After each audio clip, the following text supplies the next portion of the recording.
Jam Master Jay, also known as Jason Mizell, was one of the founding members of the legendary hip-hop group Run-DMC.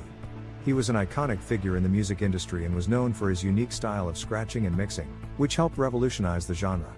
Unfortunately, on October 30, 2002, Jam Master Jay was shot and killed in his recording studio in Queens, New York, in what remains a mystery to this day. The investigation into Jam Master Jay's death has been ongoing for nearly 2 decades, but despite numerous leads and suspects, the case remains unsolved. Many theories have been put forward over the years, ranging from a possible drug-related murder to a dispute over money. However, with no concrete evidence to support any of these theories, the case remains one of the most puzzling in music history.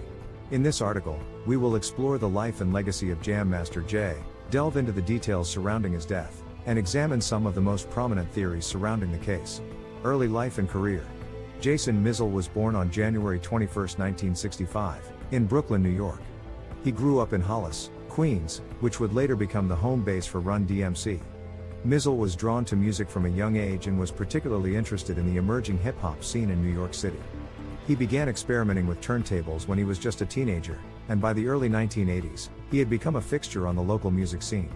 In 1982, Mizell teamed up with Joseph Simmons, better known as Run, and his brother, Daryl McDaniels, known as DMC, to form the group that would become known as Run-DMC. The trio quickly gained popularity with their unique mix of hard-hitting beats and innovative lyrics, which helped to popularize hip-hop beyond the confines of the African American community.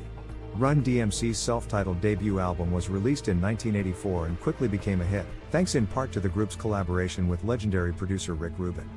The album was a groundbreaking achievement, helping to define the sound of hip-hop for years to come. Run-DMC went on to release several more successful albums over the years, including King of Rock and Raising Hell, which featured the iconic hit Walk This Way, a collaboration with rock legends Aerosmith. Jam Master Jay's contributions to Run-DMC were immeasurable. He brought a unique style of mixing and scratching that helped to define the group's sound and set them apart from other hip-hop acts of the time. His skills on the turntables were widely admired, and he became one of the most respected DJs in the music industry. Despite their success, Run-DMC faced numerous challenges over the years, including disputes with their record label and struggles with drug addiction. However, the group continued to push forward, and they remained one of the most influential forces in hip-hop throughout the 1980s and into the 1990s. Death of Jam Master Jay. On October 30, 2002, Jam Master Jay was in his recording studio in Queens, New York, when he was shot and killed. Mizell was just 37 years old at the time of his death, and his murder sent shockwaves throughout the music industry. According to reports, Mizell was in the studio with a friend, 25-year-old Uriel Rincon, when 2 masked gunmen entered the building. The gunmen reportedly ordered Mizell and Rincon to lie on the floor before shooting Mizell in the head at close range. Rincon was left unharmed.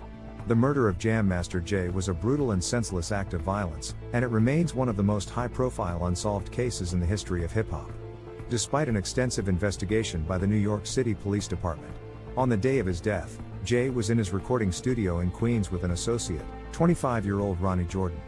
At around 7:30 p.m., 2 masked gunmen entered the studio and opened fire, killing Jay and injuring Jordan.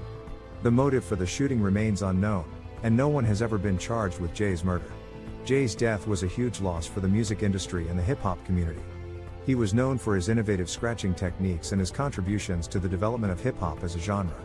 His influence can still be felt in the music of many contemporary artists today. If you like this video, please subscribe to my YouTube channel, share, and like for more updates on celebrities.